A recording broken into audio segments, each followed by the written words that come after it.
پێغەمبەری خوا فەرمی صلی الله علیه وسلم کێ ئەم ئامۆژگاریم لێ وەرەگرێ کردەوەی پێ بکە بە خەڵکیش بڵێ کردەوەی پێ بکات. ئیمامی ئەبوو هورەیرە فەرمی ڕەزای خوا لێ بێ من وەری دەگرم. ئەی پێغەمبەری خوا صلی الله علیه وسلم فەرمووی وەرضە بما قسم الله لك تكن أغنى الناس. پێغەمبەری خوا صلی الله علیه وسلم فەرمووی ڕازی بە بەشی خوا چەندێکی پێت بەخشی ڕازی بە پێی. دەبیتە دەوڵەمەندترین کەس کاتێکە بە بەشی خوای گەورە ڕازی بی. ئەوەی خوای گەورە پێتی بەخشیوە پێی ڕازی بە تۆ دەبیتە دەوڵەمەندترین کەس لای پێغەمبەری خوا صلی الله علیه وسلم بە دەوڵەمەندترین کەس ناوت دەبا. ئەمڕۆ خەڵکی قەناعەتی نەماوە، ئەوەی کە هەیەی قەناعەتی پێی نییە. بەبیرم دێ مناڵ بووین باوکم خوا لێی خۆش بێ باسی زەمانی 23ەکانی بۆ من دەکرد. ئەوت ڕۆڵێکیان خەڵک زۆر فەقیر بوو، خەڵک زۆر نەبوون بوو. ئەڵێ وەڵڵاهی ئەیانوت ماڵ فڵان کەس حاڵیان زۆر باشە، دوو حەسیریانەیە دایەخەن. ئەو حەسیرە کاتی خۆی لە زەل و نازانم لە چی دروستەکرا، نەگەم حەسیرە ئێستا ئەوانەی کە تەمەنیانەیە باشترە بەخوا من نەبینەوە، بەس بیستومە حەسیرێکەیە لە زەل دروستەکرا، نازانم لە ژاژە لە چی دروستەکرێ. ماڵ فڵان کەس حاڵیان باشە، دوو حەسیریانەیە دایەخەن، تەواو حاڵی باشە.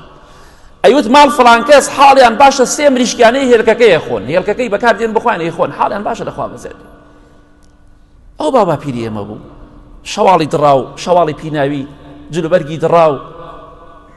وەڵڵاهی خەڵکی بەتەمەنەیەڵێ وەڵڵاهی قسەی بۆ خۆم کردو، ئەڵێ وەڵڵاهی گونێمانە کردە شەواڵ گونێ، ئەڵێ گونێەکە هەمووی ئەدرا بە شوێنی بە نەخوێنەکە ئێمایە، هەمووی هاتە خوارەوە، هەمووی ڕزی شەواڵی خام،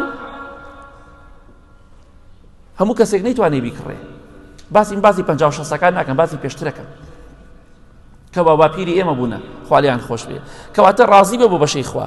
تۆ زۆر حاڵەت دەبا باپیرت خۆشترە، داماوە بە چەندەها ساڵ نەیتوانی قاتێ بکڕێ، نەیتوانی جلێ جوان لەبەر بکات. کەواتە ڕازی بە بۆ بەشەی خوا پێتی بەخشیوە. منافسەی دەوڵەمەندەکان مەکە. ئیمام شافعی ڕەحمەتی خوا لێ بێ دەفەرمێ إذا ما كنت ذا قلب قنوع فأنت ومالك الدنيا سواء.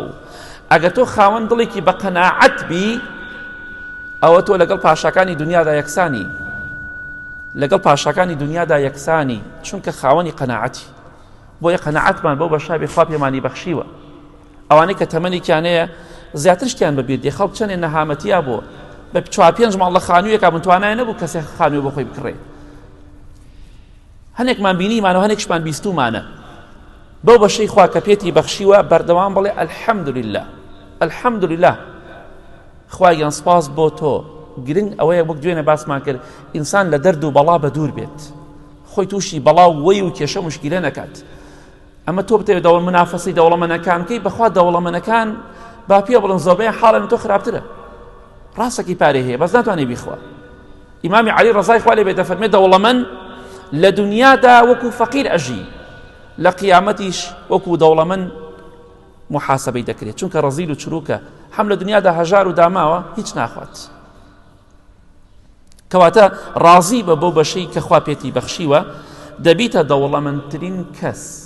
خەڵکەیە هیچی نییە، زۆر بە قەناعەتە، زۆریش دڵخۆشە، زۆریش مرتاحە. ئەوەندەی کە هەیەی خوانەی بڕێ، هەرچی دەسەکەوێ ئەڵێ الحەمدولله، هەرچی دەخوا الحەمدولله، دڵخۆشە مرتاحە. بەڵام ئەوەی کە قەناعەتی نییە، هەرچی دەستکەوێ هەر ناشکری دەکات.